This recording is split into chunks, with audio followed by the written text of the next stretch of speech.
विगत मंगलवार को राजधानी रांची स्थित झारखंड मंत्रालय में झारखंड के मुख्यमंत्री हेमंत सोरेन की अध्यक्षता में मंत्रिपरिषद की बैठक आयोजित की गई।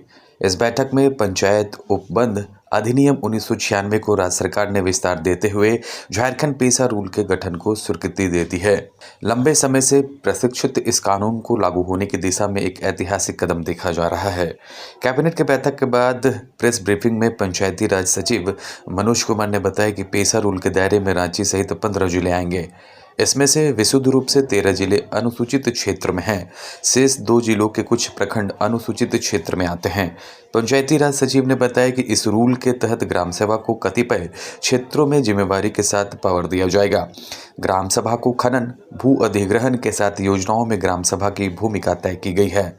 गाँव के जल संसाधन के प्रबंधन में भी ग्राम सभा की भूमिका होगी। लघु वन उत्पाद पर भी ग्राम सभा का नियंत्रण होगा। इससे ग्राम सभा सशक्त होगी। उस क्षेत्र के स्वास्थ्य केंद्र और स्कूलों के प्रबंधन में भी ग्राम सभा की भूमिका अहम होगी। सभी रेवेन्यू गांव एक जैसे रहेंगे। अब झारखंड राज्य कर्मचारी चयन आयोग द्वारा ली जाने वाली मैट्रिक और इंटरमीडिएट स्तरीय परीक्षा 2 चरणों में होगी। पहले परीक्षा के लिए 1 चरण का प्रावधान था। नए नियम के अनुसार अब परीक्षा 2 चरणों में ली जाएगी। मुख्य परीक्षा में 50,000 से कम आवेदन रहने पर पीटी की परीक्षा नहीं होगी। वहीं सरकारी सेवाओं के राजपत्रित और अराजपत्रित पदों पर सीधी नियुक्ति के लिए उम्र सीमा तय कर दी गई है। अब अगले 5 साल की नियुक्तियों में उम्र सीमा 31 दिसंबर 2030 होगी। कैबिनेट बैठक के बाद मीडिया से मुखातिब होते हुए मुख्यमंत्री हेमंत सोरेन ने कहा कि सरकार जनता की भावनाओं और ज़रूरतों के अनुरूप फैसले ले रही है। पेसा कानून के बारे में जानकारी देते हुए उन्होंने कहा कि कैबिनेट में जो भी जनहित के मामले आते हैं उन पर गहराई से विचार कर निर्णय लिया जाता है। पेसा कानून भी उन्हीं में से एक है। मुख्यमंत्री ने स्पष्ट किया कि इस कानून को और अधिक प्रभावी और जन उपयोगी बनाने के लिए विभिन्न विभागों से विस्तृत मंतव्य लिए गए थे।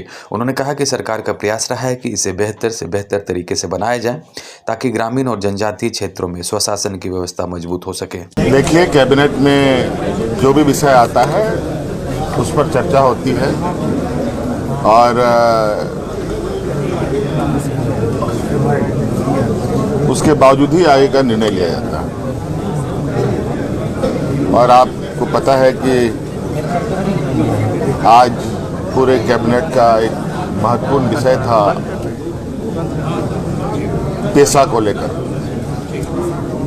और आज हम लोगों ने जो पेसा एक्ट था वो किस तरीके से लागू हो, इसको लेकर के हम लोगों ने नियमावली बनाई और उसको आज हम लोगों ने बहुत लोगों से विमर्श करते हुए, विभिन्न विभागों से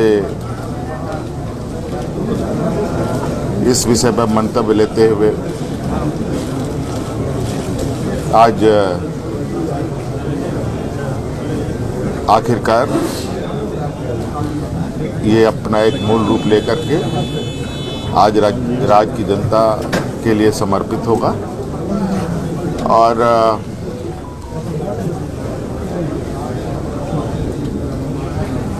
इसको बेहतर से बेहतर तरीके से इसका पूरे राज्य में, विशेषकर जहां शेड्यूल्ड एरिया हैं, उन सब जगहों पर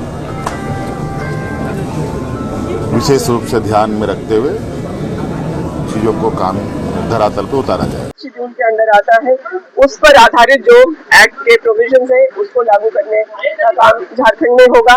साथ ही साथ जो एक डिवाइसिव पॉलिटिक्स जो विपक्ष के द्वारा किया जा रहा था, लोगों को बांटने का इस आधार पर, उस पर भी विराम लगना चाहिए। ग्राम सभा के सशक्त होने का मतलब है कि उस ग्राम सभा में रहने वाला हर व्यक्ति, चाहे वो किसी जाति समुदाय का हो, उसको प्रॉपर रिप्रेजेंटेशन मिलेगा। शेड्यूल एरिया का मामला है, जनजातीय स्वशासन की बात है, उसको हेड जो हमारा जनजाति से व्यक्ति जो पारंपरिक ग्राम सभा है उसके अनुरूप होगा, लेकिन उसमें सभी की बातें समाहित होंगी और सामूहिक तौर पर निर्णय लिए जाएंगे। ये रूप नहीं है, ये है जनता के प्रति समर्पित, जनता का माइंडेड जो दिया हुआ है उसका जनता के हित में निर्णय लेने वाली सरकार है। ऐतिहासिक दिन है कि आज हम जो ये वर्षों से लंबित पड़े, कोई रिस्क नहीं ले रहा था इस मामले पे, लेकिन आज हम लोगों ने पेशा को पटल पर लाया और इसको अब धरातल पर अमलीजामा पहनाने का काम करेंगे। अभी हम लोगों ने कई लोगों से, पक्ष हो विपक्ष हो, तमाम लोगों को अवसर दिया कि आप अपने सुझाव दें, कहीं कोई त्रुटि है तो आप हमें सजेस्ट करें। तमाम सुझावों के बाद में, तमाम डिस्कशन के बाद में फिर इस दिन में हम आए, इस घड़ी में आए कि हम इसका निर्णय ले सके, और आज हम लोगों ने पटल पे रख दिया इसको।